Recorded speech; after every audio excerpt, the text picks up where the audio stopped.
Oui, bonsoir, je suis Gabriel Menet, retraité agricole de Loire-Atlantique, limite Maine-et-Loire. Alors l'histoire de Hugues Cellier paraît complètement invraisemblable. J'ai eu une activité de commerçant en bestiaux, j'ai été amené à côtoyer beaucoup d'agriculteurs de différents départements. Je n'ai encore jamais rencontré une situation comme l'élevage de volailles du GAEC. Sans aucune autorisation ni rien, puisque moi j'ai vu les documents chez Hugues. Et comment c'est-il que la DSV, qui est complice à la DSV, qui est complice à la DDT, pour que cette entreprise ait le droit d'exister? Ensuite, pour ce qui est du vol organisé en bande, j'étais, moi, avec un tracteur avec une benne, le jour du battage du blé, là, des céréales. On avait avec nous les gendarmes, ça s'est bien passé, il n'y a eu aucune violence de mémoire. Et ça paraît bizarre. Moi, j'ai juste eu une déposition à faire à la gendarmerie, j'en ai jamais entendu parler.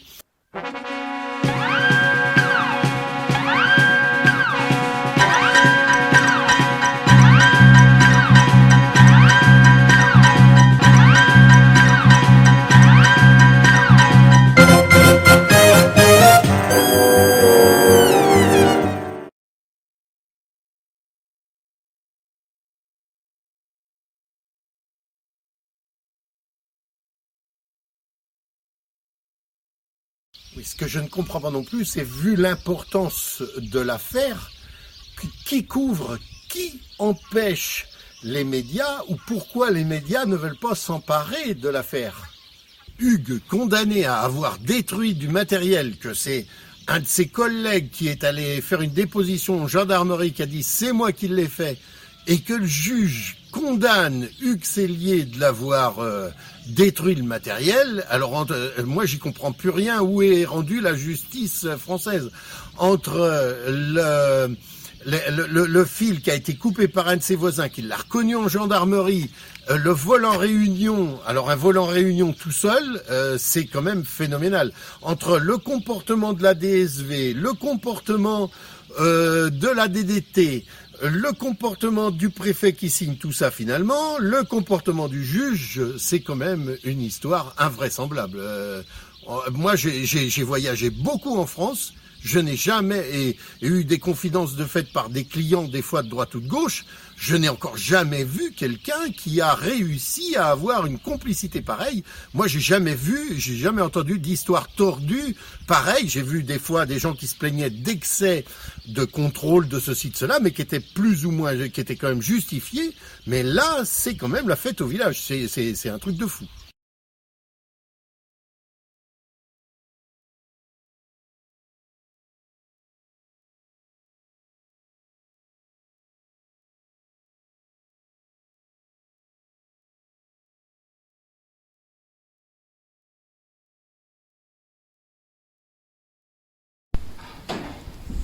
Donc, je suis Didier Fournier. Donc, j'ai participé à la moisson à la Courtière en 2013. Donc on me voit sur les photos ici. Peu de temps après, j'ai été entendu par la gendarmerie. Donc voici ma déposition. Donc les coordinateurs de la moisson, c'était Patrick et Dominique Richard. Bonjour, je me présente Hervé Deloger. J'étais présent le 24 juillet 2013 à la Courtière, qui fait partie de la commune de la Selle-Craonnaise. J'étais présent avec Hugues pour faire la moisson. Lui, il n'était pas descendu de sa moissonneuse. Et moi, mon travail, c'était d'alimenter tout le monde. Je préparais le barbecue. Nous étions une trentaine de personnes, dont les médias, France Bleu Mayenne et Ouest France, les RG, et aussi il y avait 7 gendarmes pour nous accompagner. Voilà, on a passé une superbe journée. C'était un combat quelque part, parce que c'était pas rien. Et voilà, il faisait beau, donc on en a profité pour prendre des photos. Voilà. Alors, je m'appelle Juliette Fournier. J'étais présente au battage. J'ai fait la cuisine, préparé à manger, donné des casseroles. Et même les gendarmes m'ont parlé. Ils m'ont demandé si j'étais la sœur ou la mère de madame. Mais j'ai dit que non, qu'on était des amis. Bon, concernant le matériel d'écoute, ce qui s'est passé, c'est que Huxellier a trouvé du matériel d'écoute donc dans la parcelle qui juxtapose la mienne, et donc la parcelle qu'il exploitait avant.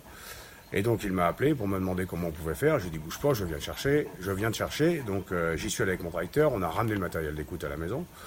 Et là, quand on a ouvert la boîte, forcément, ça s'est mis à sonner de tous les côtés. Donc ce que j'ai fait, moi, c'est que, étant donné que ça sonnait et que c'était un bruit très perçant, j'ai coupé les fils d'alimentation. Bon, c'était juste des petits branchements, des fils 12 volts, voilà, pris sur une batterie. Donc comme c'était bien ficelé, j'avais pas de clé, j'avais juste une pince à côté de moi. J'ai coupé les fils. Chose que j'ai dit à la gendarmerie, puisque là, il y a le témoignage qui dit comme ça que, voilà, j'ai bien coupé les fils, c'est moi qui les ai coupés.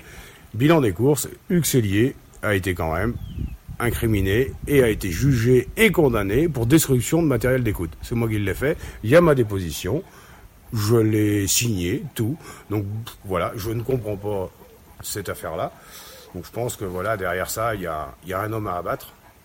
Et évidemment, c'est pas moi, hein. Mais bon, moi, si j'étais condamné pour ça, moi, je veux bien, mais bon, ça ira pas loin, je le sais. Donc voilà. Maintenant, ça va s'arrêter quand? Voilà. Ces histoires-là vont s'arrêter quand?